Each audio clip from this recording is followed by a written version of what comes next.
वक्रतुंड महाकाय सूर्यकोटि समप्रभ निर्विघ्नं कुरु मे देव सर्व कार्येषु सर्वदा। गौरी पुत्र गणेश की जय। आप सभी को माघ मास की सकट चौथ व्रत की हार्दिक शुभकामनाएं। माघ मास के कृष्ण पक्ष की चतुर्थी तिथि को सभी महिलाएं अपने बच्चों की, अपने संतान की लंबी आयु और वृद्धि बरकत के लिए भगवान श्री गणेश की पूजा अर्चना करती है और व्रत रखती है। इस दिन को सकट चौथ या तिलकुटा चौथ या संकट हरण चौथ के नाम से भी जाना जाता है और यह चौथ साल भर की सबसे बड़ी चौथ में से एक चौथ होती है।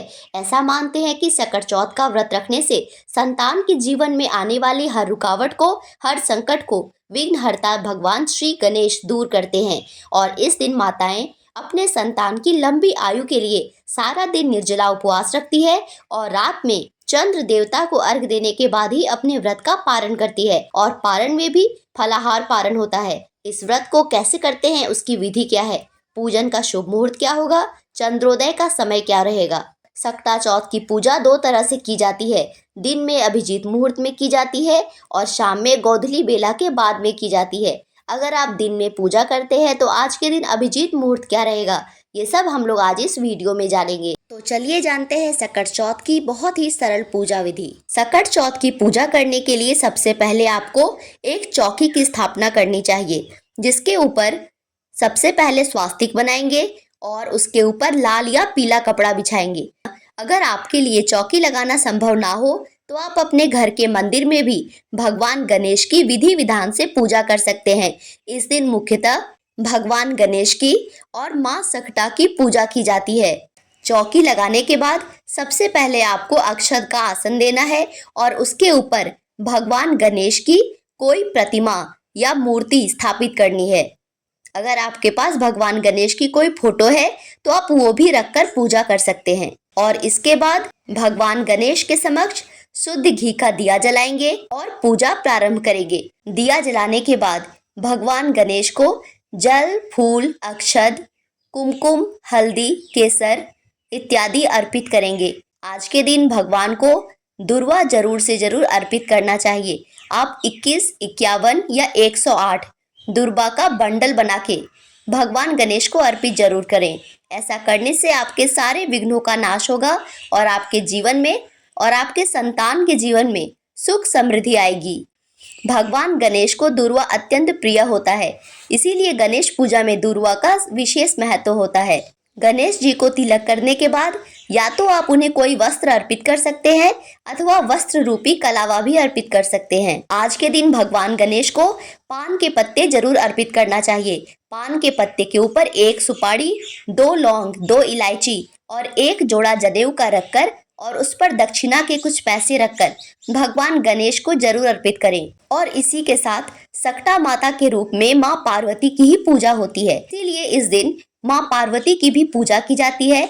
माँ पार्वती को सिंदूर अर्पित किया जाता है, सुहाग के सामान अर्पित किए जाते हैं, लाल वस्त्र या लाल चुनरी जरूर अर्पित करनी चाहिए। ऐसा करने से सदा सुहागवती और अखंड सौभाग्यवती बने रहने का वरदान मिलता है। भगवान गणेश को लाल गुड़हल के पुष्प अति प्रिय होते हैं, इसीलिए जितनी ज्यादा से ज्यादा संख्या में हो सके आप भगवान को पुष्प अर्पित कीजिए। लाल गुड़हल के फूल, गुलाब के फूल या आपको कोई भी फूल मिल रहे हैं आप भगवान गणेश को चढ़ा सकते हैं। इसी के साथ कुछ जगहों पर कलश रख के भी पूजा की जाती है। आप चाहें तो कलश रख सकते हैं, लेकिन अगर आप ये पूजा दिन के समय कर रहे हैं तो उस कलश के जल से आपको सूर्य देव को अर्घ देना होगा और अगर आप ये पूजा शाम में कर रहे हैं तो इस कलश के जल से आप चंद्र देवता को अर्घ देंगे। वैसे आप पूजा शाम में करें या सुबह में करें, आपको चंद्रदेव को आज के दिन तो अर्घ देना ही होता है। इसीलिए आप चाहे तो कलश की भी स्थापना कर सकते हैं, अन्यथा एक लोटे में शुद्ध जल भरे, उसमें थोड़ा गंगा जल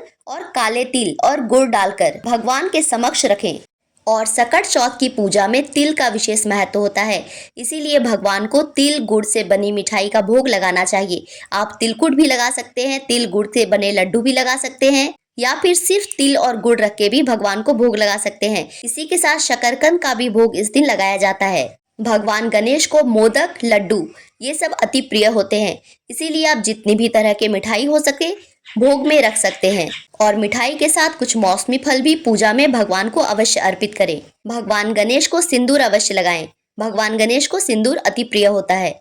और फिर भोग लगाने के बाद ध्यान रखें कि आज की पूजा में तुलसी पत्र का प्रयोग नहीं होगा। गणेश भगवान को तुलसी पत्र नहीं चढ़ाई जाती है। जब आप एक थाली में सारा भोग भगवान के समक्ष रखेंगे तो लोटे से हाथ में जल लेकर उस थाली के चारों ओर घुमा लेंगे और ऐसा मानते हैं कि ऐसा करने के बाद ही भगवान को भोग स्वीकार होता है। भोग लगाने के बाद वस्त्र अर्पित करने के बाद गणेश भगवान को धूप दीप दिखाकर सकटा चौथ की व्रत कथा सुनी जाती है। व्रत की कथा कभी भी खाली हाथ नहीं सुनी जाती है।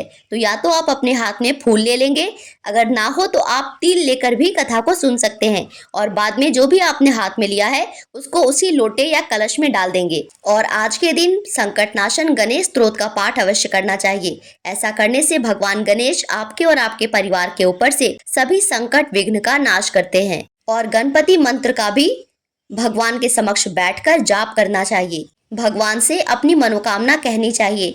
अपने और अपने परिवार के लोगों के हित की, सुखद जीवन की भगवान से प्रार्थना करनी चाहिए और पूजा में हुए भूल चूक के लिए भगवान से क्षमा मांगनी चाहिए। ऐसे ही सकटा तिल चौथ की पूजा की जाती है और अंत में कपूर की आरती करके पूजा संपन्न की जाती है। और इसके बाद आपने भगवान को जो तिलक लगाया था उसमें थोड़ा तिलक पूजा के समय ही बचा के रख लेना होता है और अपने घर परिवार में आपके जो भी संतान है आप उनको तिलक अवश्य लगाएं। ऐसा करने से भगवान गणेश का आशीर्वाद उनके साथ रहता है। उन्हें अपने जीवन में तरक्की, कामयाबी और उन्नति मिलती है। और जो भोग आपने भगवान को अर्पित किया है, शाम में चंद्र देवता को अर्घ देने के बाद आप ये भोग व्रती भी ले सकते हैं और अपने घर परिवार के सभी लोगों में वितरित कर सकते हैं। प्रसाद वितरण जरूर करना चाहिए। प्रसाद बांटने से कहा जाता है कि दुख खत्म होता है और भगवान का आशीर्वाद भी मिलता है। और जब आप ये व्रत कथा सुन रहे हो तो कोशिश करें कि आपके घर के बच्चे भी उस व्रत कथा को अवश्य सुने। अब जान लेते हैं कि शाम में चंद्रमा को अर्घ कैसे देना होता है। तो इसके लिए आप एक लोटा में जल ले लेंगे जो आपने गणेश भगवान की पूजा के समय उनके समक्ष रखा था, जिसमें आपने तिल, गुड़ और गंगा जल, फूल इत्यादि मिला के रखा था। कलश के साथ आप एक दीपक भी प्रज्वलित कर लेंगे और धूप भी जला लेंगे। ये सब लेके आपको एक ऐसी खुली जगह में आ जाना है जहां से आपको चंद्रमा दिख रहा हो। अगर आपको उस दिन चंद्र दर्शन ना हो तो आप अपने मन से मानसिक रूप से पूर्व दिशा की ओर मुंह करके चंद्रमा का ध्यान करते हुए चंद्रदेव को अर्घ देंगे। ध्यान रखना है आपको कि अर्घ के छींटे आपके पैर में ना पड़े, इसीलिए आप पहले से ही वहां पे एक खाली पात्र या ऐसा कुछ रख लीजिए जिससे जल के छींटे पैरों में ना पड़े। और आपको 3 बार में अर्घ ओम सम सोमाय नमः, ओम सम सोमाय नमः ऐसा बोलते हुए 3 बार में अर्घ देना है। और इसके बाद धूप दीप दिखा के चंद्रदेव की आरती उतारनी है और आप जिस जगह पे खड़े हैं वहीं पे 3 बार घूम के परिक्रमा कर लेनी है और हाथ जोड़कर चंद्र देवता से अपने परिवार की सुख शांति, उन्नति, प्रगति के लिए आशीर्वाद लेना है, प्रार्थना करनी है। तो ये थी सकट चौथ की बहुत ही आसान पूजा विधि। अगर आपको यह वीडियो पसंद आई हो तो वीडियो को लाइक जरूर कीजिएगा और हमारे चैनल पर संकटा माता की व्रत कथा भी जरूर सुनिएगा। वीडियो देखने के लिए धन्यवाद। राधे राधे।